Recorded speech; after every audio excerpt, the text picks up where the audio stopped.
Hello, this is Aubrey Hicks. I am the Executive Director of the Bedrosian Center at USC, and you are joining us for The Bigger Picture.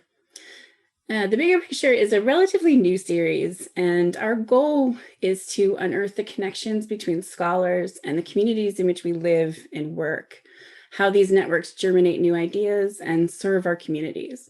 So we're going to be interviewing scholars, activists, practitioners, to share how their communities impact their research, how their research works to the betterment of their communities, as well as how we're looking for a more effective democracy together. So these conversations will be available as an audio-only podcast, perfect for folks on the move, and also as videos on our YouTube playlist. All of these links will be on our website. We'll tell you about them at the end. For today's episode, we've got a really great conversation for you, I can tell already.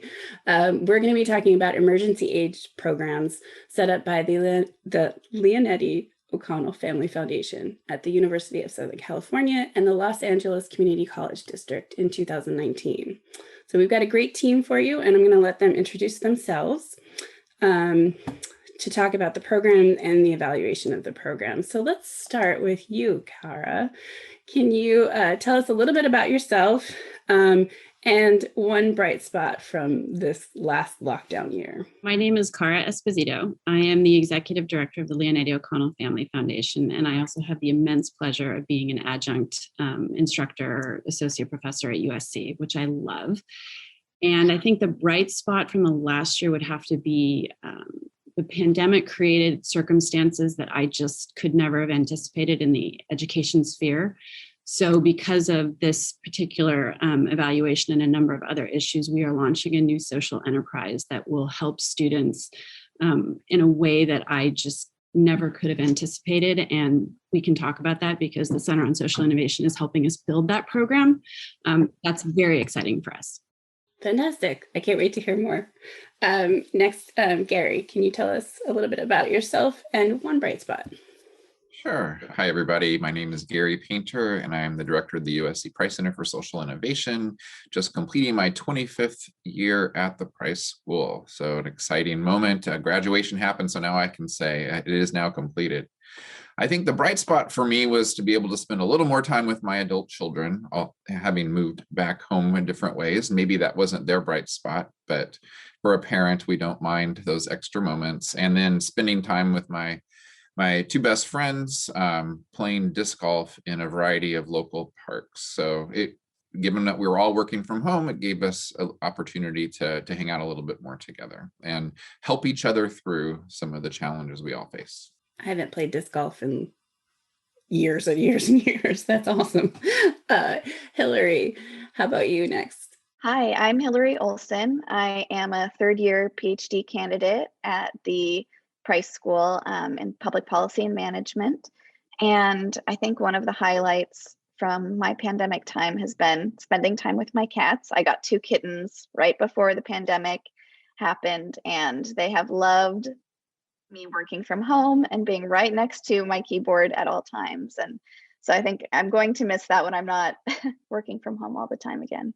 I know. Yeah, that is going to be a hard thing for the humans and the animals, I think. It's great to meet you. I think this is the first time that we've talked. So thanks so much for being here. And Victoria, you are next. Hi there, my name is Victoria Fioreal, and I'm a project specialist at the Price Center for Social Innovation. One, I think, bright spot within the last year was, I think like many folks in March, I was making banana bread, and that sort of cycled into just more continuous baking. And I basically now have a new hobby, and I really enjoy baking a lot, but more than anything, dropping off goods for my friends and family and sort of seeing their faces light up. It's been kind of nice to drop off like pockets of joy to folks, in a socially distant way, but now even more so as things become in person, sort of seeing their face, try out any new inventions that I make. So that's been kind of a bright spot in the past year for me. That's fantastic. Thank you. I tried my hand at sourdough, but I failed miserably. So not quite a bright spot, but it was fun. Okay, so let's really get into this fabulous project. So, Cara, can you talk about the impetus for starting these programs? Sure. So we work in the scholarship space and have for some time. But to be totally honest, in my role as an adjunct faculty at USC, I had seen over the course of a few years incidents with some of my kids that were really challenging, where I tried to be helpful and I couldn't be helpful. And I started realizing that there's a sort of a place that scholarships don't cover for students, where things happen that is sort of beyond the scope of their ability to navigate it, and it sort of steamrolls into this huge problem. So probably about 2 years ago, we started really researching what is emergency aid for students? How do you do it? How do you do it effectively? And we met with Sarah Goldrick-Rab, who wrote Paying the Price. We actually had her come out and speak to the board. And I remember asking her multiple times, can you give me data, something so that I can understand what this universe looks like? What do the kids need? Why do they need it? How can we be most helpful? And truly, there's nothing. It was mind-boggling to us. So when we started building an emergency aid program, which was what I had wanted to do, I realized I was flying completely blind.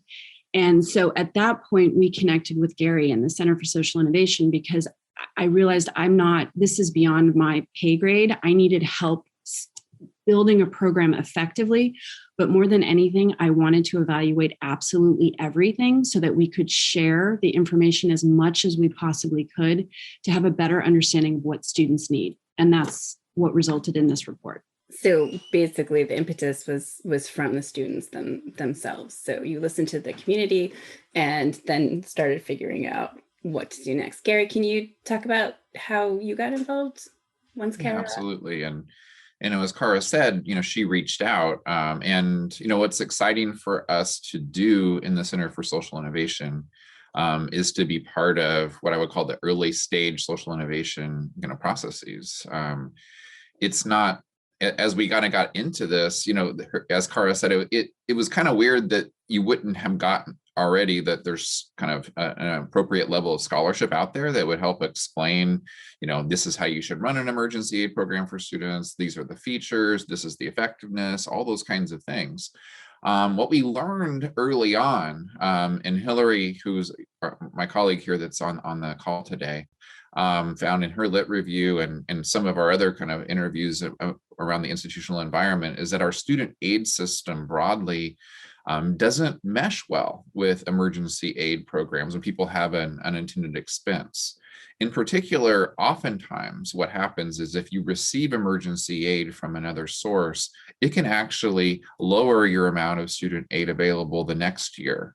And so students are caught in this kind of quite odd position in some ways of yeah, maybe they need money now, but if it's going to cost them later, they sometimes wouldn't want to try to address an immediate expense. So that was one thing. But there were other features of just how to deploy these programs that we thought, what's really important right now is not just to kind of roll out a program and hope for the best, but let's actually kind of co-design this program, talking to people who are experts. We didn't have the opportunity because of the timing, as we would often want to do, to talk to students ahead of time in the design phase. But instead, we, as you've seen in the report that's available, that'll be available soon, I should say, you'll see that we talked to students repeatedly throughout this process to learn from them about what was working in the program and so forth. So this was an opportunity to do really early stage kind of design and piloting to figure out just what features ought to be in such a program, where could they be effective, and then really set the stage for launching something that's more mature and has some of those features that look like they could be effective, and then later can actually test it so that it can become a model going forward of how emergency aid can be deployed. Fantastic. Can you tell us a little bit? So you launched at University of Southern California and LACCD. Those are really different schools. Can you tell us a little bit about the difference of the schools, and then, I think possibly getting into the difference of how the students would learn about things and, that sort of thing as you were designing. And then I guess we can get into what you learned as it was unfolding. Hilary, do you have anything to add to that? Sure, yeah, and definitely it's important to highlight the contextual differences between the two programs. One of them just has to do with the size and sort of structure of the schools. So the LA Community College District is made up of 9 different campuses, whereas USC obviously has the one campus that we were focusing on.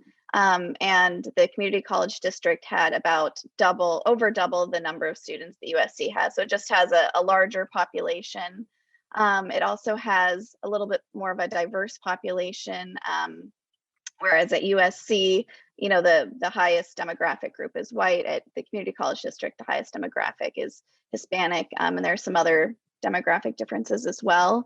And another really big difference is just the cost of tuition between the two schools. At USC, it's for tuition and fees around $60,000 a year, versus at the Community College District, if it's 2 semesters and it's 12-unit load, it's around 1,100 for residents and around 9,000 for non-residents. So very big difference in, in cost, and maybe then reasons why students are going to the different institutions. And then I guess, there are another couple of things to mention as well, which is that at the Community College District, it's also much more likely for students to be first generation compared to USC students. And I guess the other really big difference is that at the Community College District, and something that was really important to this emergency aid program, is the LA College Promise program, which provides the first 2 years of tuition for free to students, and also provides a really high level of support to students to make sure that they continue progressing towards graduation, including just support with counselors, and then also financial support for various needs as well. Was there an overlap between that program and the emergency aid? Yeah, the aid program that we focused on for this evaluation was sort of embedded within the College Promise program. So it was, I think, a unique opportunity for us to also evaluate, what does an emergency aid program look like within the education institution versus a program operated by sort of a third party, in this case, a philanthropy organization. So that was, I think, also a key difference when we were looking at these two programs, and when we were talking to students, trying to understand their experiences navigating the campus, systems. I think that became also apparent through our interviews with a lot of them as well. So were you doing interviews with students at the end of the process, the beginning of the process, middle? When were you interviewing the students, I should say?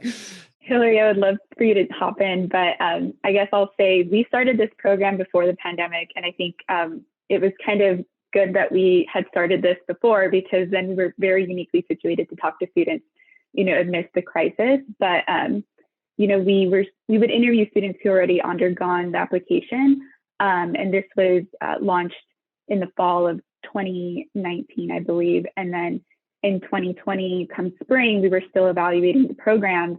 But then with everything shutting down, we saw a huge spike, obviously, in students applying, and we decided to kind of also alter our questions to kind of ask students, would you have applied because, without the COVID situation, and just trying to understand more how the pandemic might be changing their realities. So to answer your question, we were interviewing people periodically, and it just sort of happened to also occur during the pandemic. So I'm really happy that we were able to also try to capture that in this study. Yeah, definitely. And just to build off of that, so there were a couple of different stages of the interviews, but definitely part of the, I think, impetus for the evaluation was to provide sort of emergent insights on how students were interacting and experiencing the program, what some of the benefits were, how we could improve it as we were going along. So some of the interviews took place earlier, but then as the first part of this evaluation was coming to a close, we did additional interviews as well to try to capture some of the longer term effects. And So yeah, there have been a couple of different stages, but definitely throughout, I think insights directly from the students has been really helpful and valuable in informing the program design. So what are I mean, I want to know a lot more, but I think I want people to also read the report. So what are the key findings? I'll share a couple that struck me, and then my colleagues can kind of jump in as well. One of the things that we know from some of the broader work in the Center for Social Innovation is just how there's growing precarity in terms of people's housing issues, and then more and more people are struggling to pay the rent. And so there are, a set of programs out in the field that are starting to deploy, again, pre-pandemic, and then certainly accelerated during the pandemic to expressly, to address rent relief. And try to identify if people are in an emergency, if we kind of give them 1 month of rent, will that keep them there? I think what we saw here is that also was a high priority for our students, that housing insecurity was. And while USC is expensive, USC also does provide quite a lot of scholarship aid and financial aid to its low-income students, but that still doesn't mean that that's enough to address the high housing cost and food insecurity and those kinds of things. And so what we were seeing is that that those housing needs were, acute, kind of going on. One of the nice things about doing a pilot evaluation, as was already hinted at, is that you can take real-time learning and also pivot based on circumstances so that you have another opportunity to gather more data.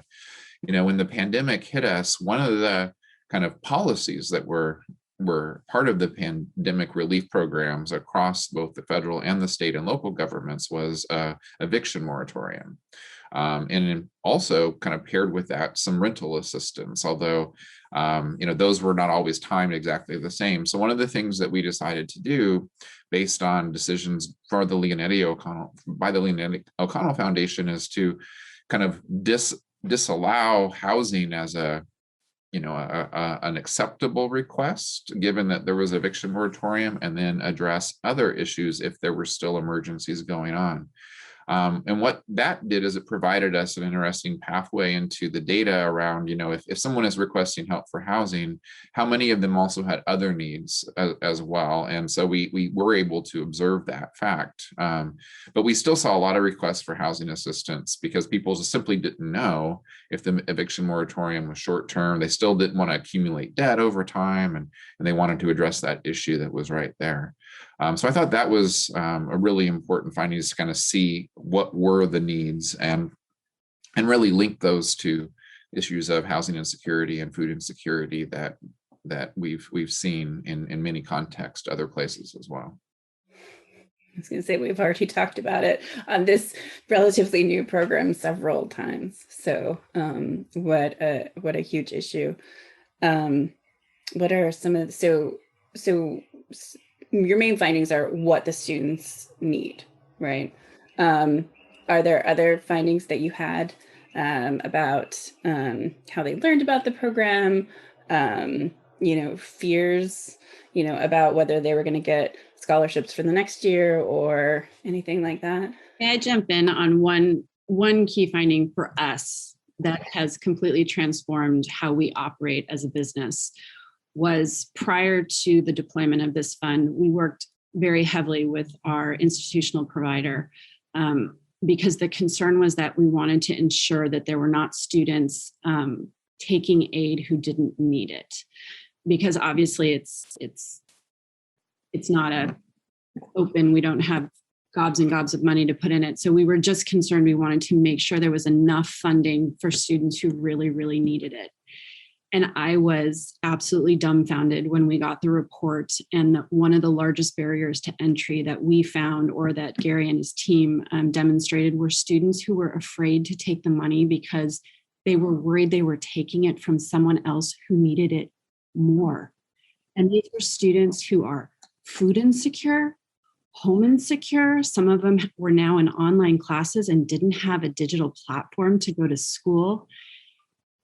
And that just stopped me in my tracks, because I realized that all of our planning was absolutely unnecessary and we had created barriers that should not have been there. So because of that particular finding, in and of itself, we are completely redoing the whole program. And Gary has been involved with that, because I want to make sure if you need aid, you get aid.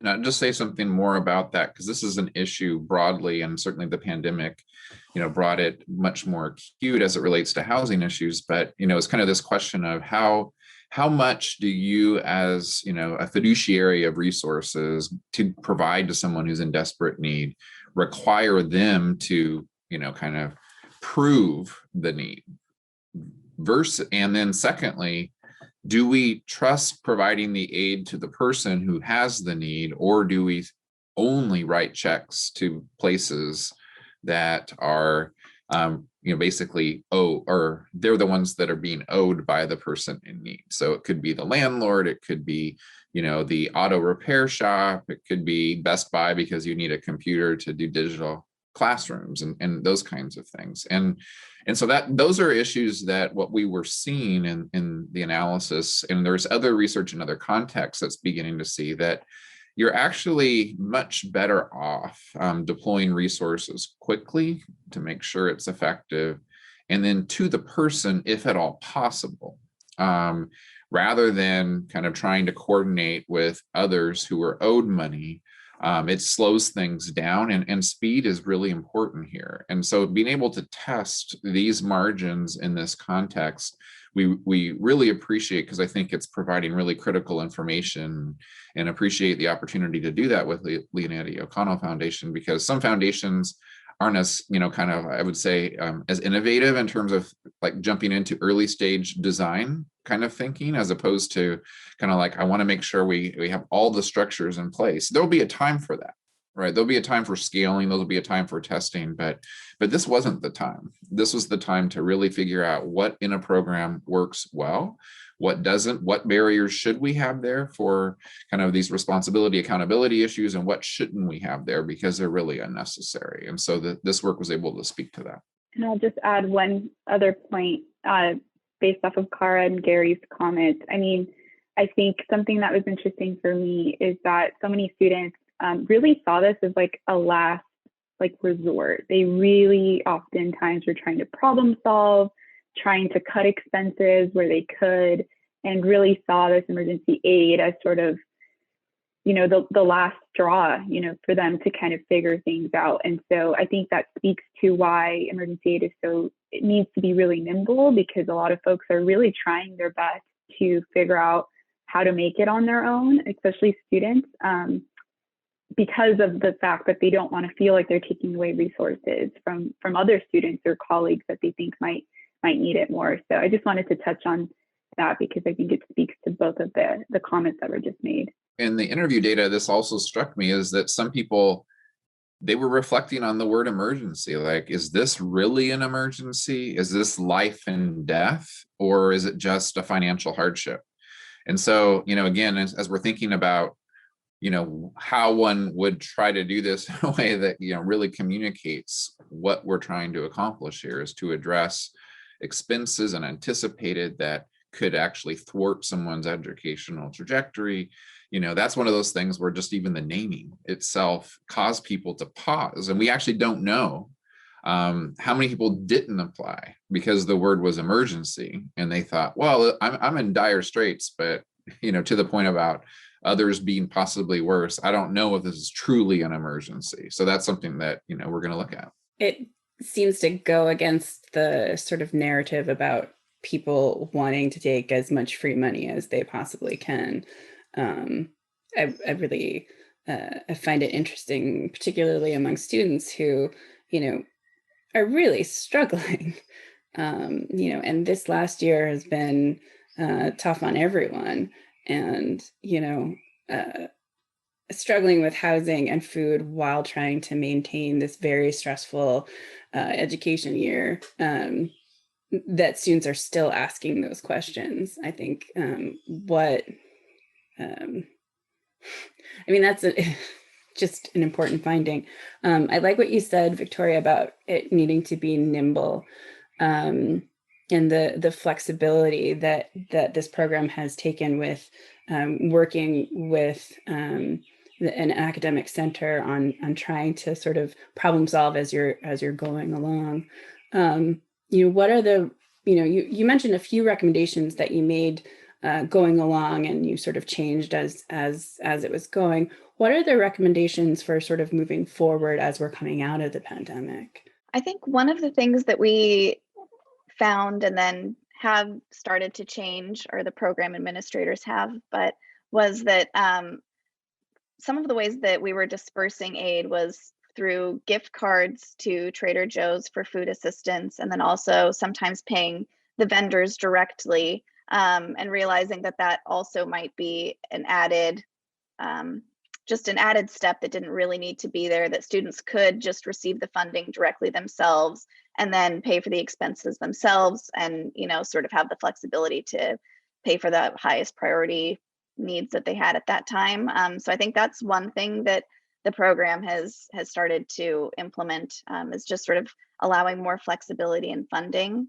And also for the USC program, they opened the program up to graduate students, since we had also heard in some of the interviews, there were some students, there are progressive students at USC who are, undergrad moving into a master's program and saying, am I still going to be eligible? Especially as a graduate student, it's also hard to find things that I am eligible for. And so realizing that, having that barrier between undergrad and grad maybe wasn't as important either, that a student in need who's going towards academic goals still needs support in these times of hardship. So I think those are two ways that the programs have been changed, and I think are important findings and recommendations for other programs. I'll just add, one of the recommendations is to figure out how best to get the word out about these opportunities to students. What we found was that, especially at USC, because it wasn't embedded within the institution in the same way as the community college district, that majority was just student to student. We heard about this program, we're able to, kind of share with each other. And again, in part, this was back in 2019 when there were explicit financial aid implications if the institution was involved. So, basically we were in a world where we couldn't, have USC announce, for instance, the possibility. One of the things that I'm really hopeful of is that, during the pandemic, the particular regulations have been largely relaxed around receiving emergency aid and how it affects your financial aid from other sources such as federal or state.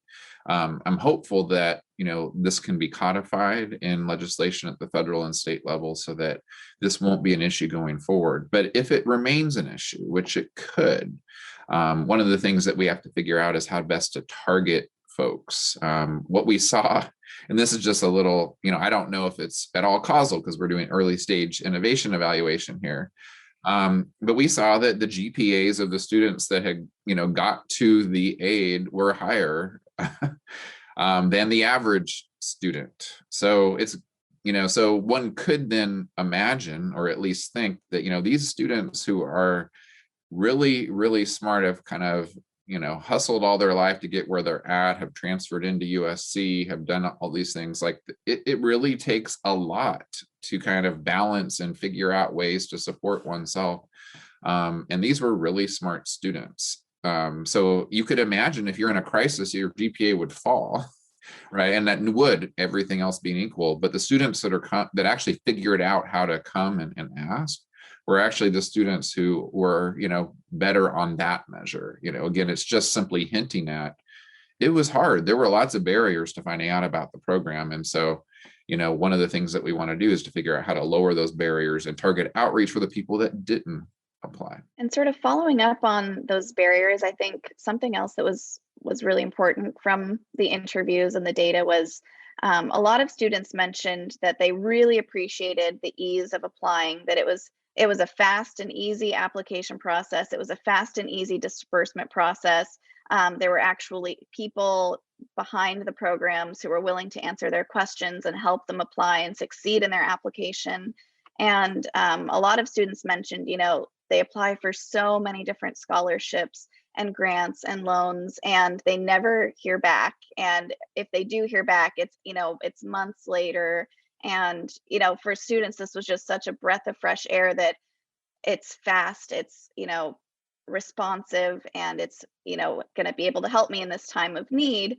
And so I think one thing that we've talked about highlighting too is, the application will only take you 10 minutes. It's not this long, arduous process. You will hear back within 24 business hours, whether, you're approved or denied, or if we have, we need more documentation or something like that. And most students will receive help within 5 days of applying, and it's a very high approval rate at USC. It was nearly 80% of applications were approved. So I think it's just a testament to being responsive and making this process easy, especially for students in crisis. And that's something I think the students really appreciated and stood out to them as a huge benefit of this program. I was going to say, after this year of limbo, I hope that a lot of programs will listen to that, because, when you're in limbo, when you're in emergency, doing all the things and just sort of waiting, that is a really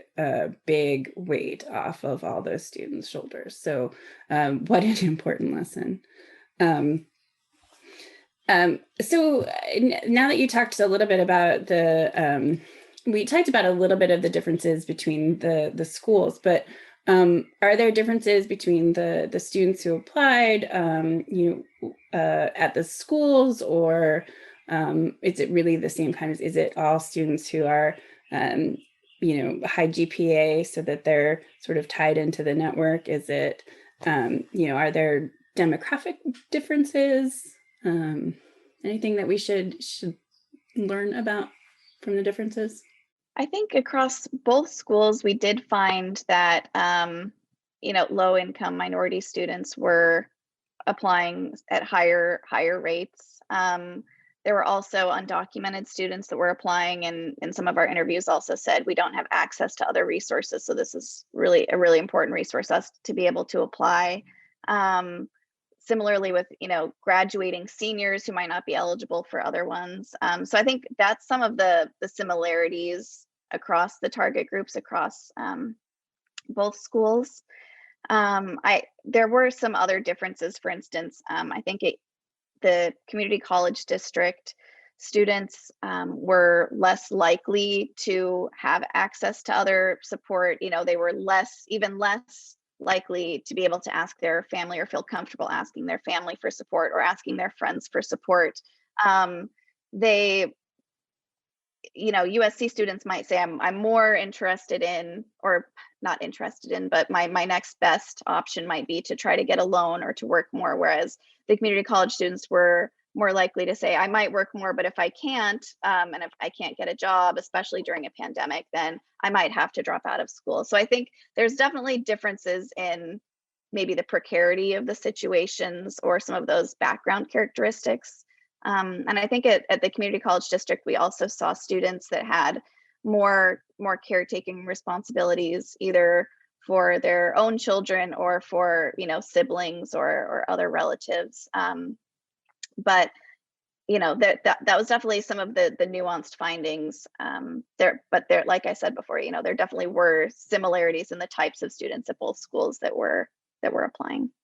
Yeah, in some ways it was a remarkable similarities in terms of, you could have imagined that the needs for technology post-pandemic would have been, much bigger in one place than another. And the requests were very similar in terms of the ratio. I think it was somewhere in the range of 15% of our request in the community college system, 10% of the request at USC students. So, it's about the same. Housing expenses, housing issues were somewhere in the range of 40 to 50% in both places. But the community college students, there were some more requests for basic needs that, include food, but other basic needs. And I think that speaks a little bit to and I think Hilary mentioned this, is kind of juggling other family responsibilities and so on and so forth. And so they're just at a different point in their kind of academic career at this point as well.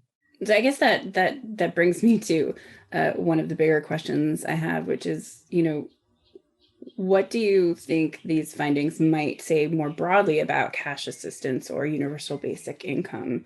It seems to me like I can't imagine, if I had been in school as a 17-year-old and I'm also caregiving for my little brother, and it's a pandemic, and my housing is precarious, and I'm still trying to stay in school. I mean, that's it's just a lot. I think that the one thing that this study and what this program shows is that it works. Yeah. More institutions need to do this because it's these moments where things happen. I mean, if you think about some of the challenges we navigated during the pandemic, where you had expenses that were really unexpected, and these students are budgeting within, it's just staggering. So I think what I hope to God is taken from this report among funders and anyone in this space, this works. And more than anything, reducing the barriers to entry to get the money out as quickly as you can without all of these additional overlays to protect. That's what needs to change. And that's what we are changing specifically because of this report. And for that, I'm grateful. But I do think, as I said, I hope that what is taken from this is that it works.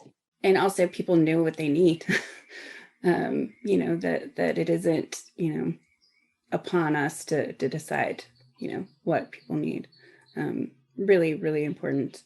It seems like the universities can also take a lesson from this to see what their students are really needing. If housing is as precarious it is for the rest of the population, clearly it's also precarious for students, and that will affect so much. So, what can universities and colleges and community colleges do moving forward? I think I hope that administrators will also read this report. Is this something that you see being able to scale up? So, Cara, you talked about that a little bit in the beginning. So you sound like you're going to start scaling up. Can you tell us about that? Go big. With the help of the center, we're going to try to make this. Actually, this is my hope and prayer, is that this will become the majority of our grant allotment every year. We're looking at it from a three-pronged approach, that emergency aid is one of the most critical portions of that. But I think what the report was helpful in that the team asked, is this addressing the root cause of the challenges you're facing? And the response really was consistently no, because it's just, there was one quote that just was hard to read, which was, I couldn't decide if this was an emergency because this is my everyday life. And so from that, we really realized that we need to look at this from a very meta perspective. So our goal moving forward is to take the logic model and go farther earlier so that we can address these issues earlier. But yes, our hope is to take this as big as I humanly can financially and personnel-wise. And we're doing that moving forward with the center to try to refine the program so it really, really works and is really, really targeted to help. And how much involvement with the student interviews will be used in sort of creating the programs moving forward? Yeah, I think that what we found to be so important, I think this is showing up in many, many spaces, is that if you're really wanting to deliver to folks that need it, you actually need to include them in the design and the evaluation of the programs. And that's why a lot of our questions in the interviews were actually to ask them to evaluate the program. And that's one of the things that is often not done in the academy. There's more and more work happening on the front end, and I applaud that work, where you get input from people on kind of design features and those kinds of things. But what hasn't been happening, but which I think critically needs to happen, especially as you're trying something new and you're wanting to scale that going forward, is to have people who are users, people who are impacted by a program, evaluate it for you. Say, no, that's not working. This is working. This isn't working.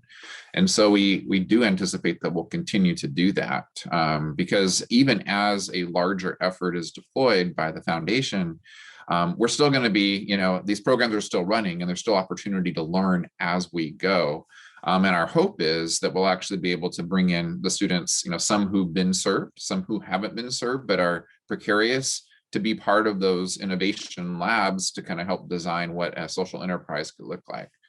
The other thing that I just want to, again, just applaud the foundation for is that they are doing this in what I'll call an open source way, right? As we're learning, we want everyone to take advantage of these learnings. And if there is 45 social enterprise launched based on these ideas across the country, that's amazing. Some people kind of view it as intellectual property, like we have these cool features, we're going to keep it down and then we'll prove it and then we'll scale our model up, or then we'll license our model. And I'm not saying that those are bad things always, but I think this is an opportunity that we're in now. Open sourcing here will, allow dissemination much more rapidly. And I think that's essential. And the other thing that, we hope to do, and I know having leaders in the community like Cara are going to be helpful, and to hopefully even, leaders at USC, others, is to really shake the way that we do financial aid in our college systems at the federal and the state level. I think this has shown that there is a crack in the system that can be fixed. And, I haven't heard people talking about it yet in those formal ways, but I suspect you'll hear more about it just because the pandemic allowed, in some sense, a relaxing of that constraint. And so I think now's really the time. Of course, at the federal and state level, there's so many competing demands for action, especially as we're in a recovery phase. But I think I'm excited about the opportunity to influence policy here too.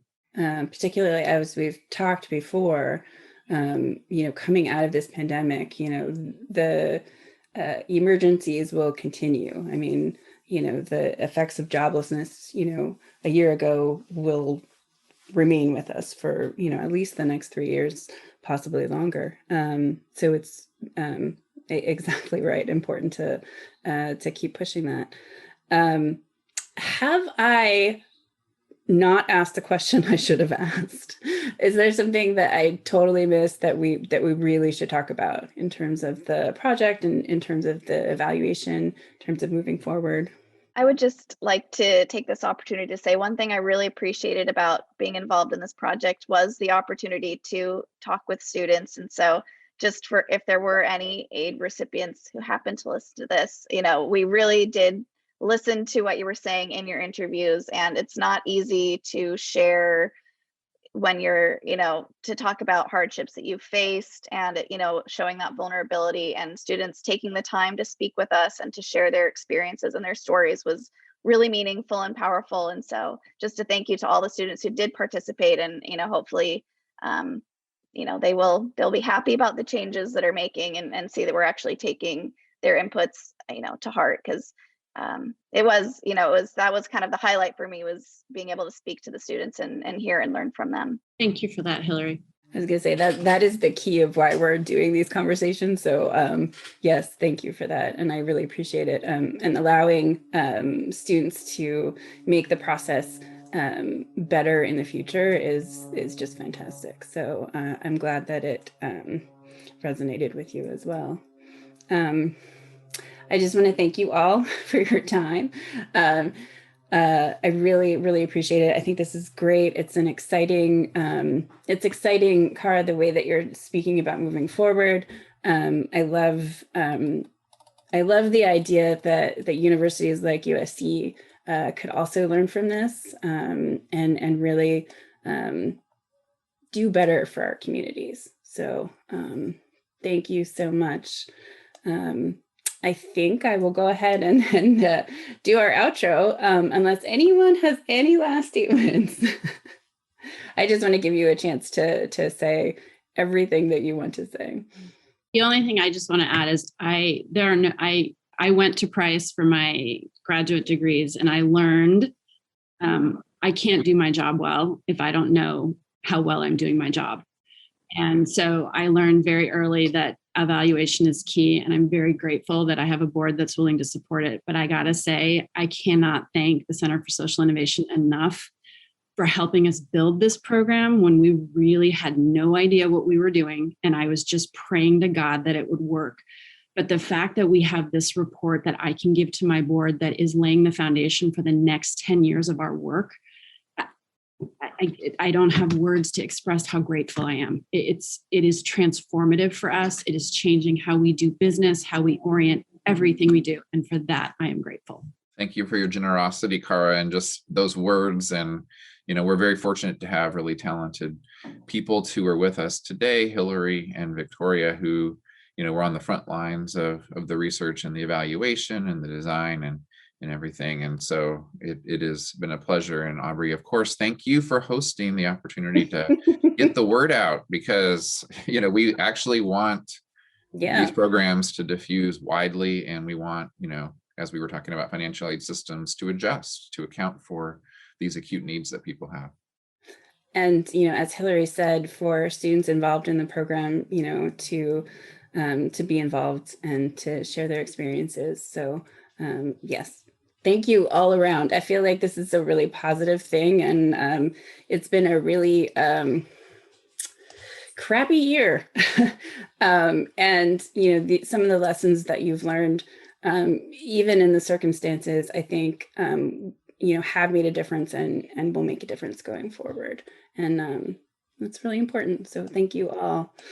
And thank you for joining us at The Bigger Picture. For links to some of the things that we talked about today, including the report, visit our show page, which is bedrosian.usc.edu/bigpicture. If you have questions for our speakers, topics you'd like us to cover, let us know. Check out our website, social media, and of course, that was my dog. And even email us. Subscribe to the podcast. I'm so sorry. On your favorite podcast app, leave a review, share the video, share the clips. We want everybody to learn about this, and share it, especially with students. So until we catch up again, from my dog and the Bedrosian Center and all of our guests, we hope that you will take care of yourself and your neighbors. Thank you.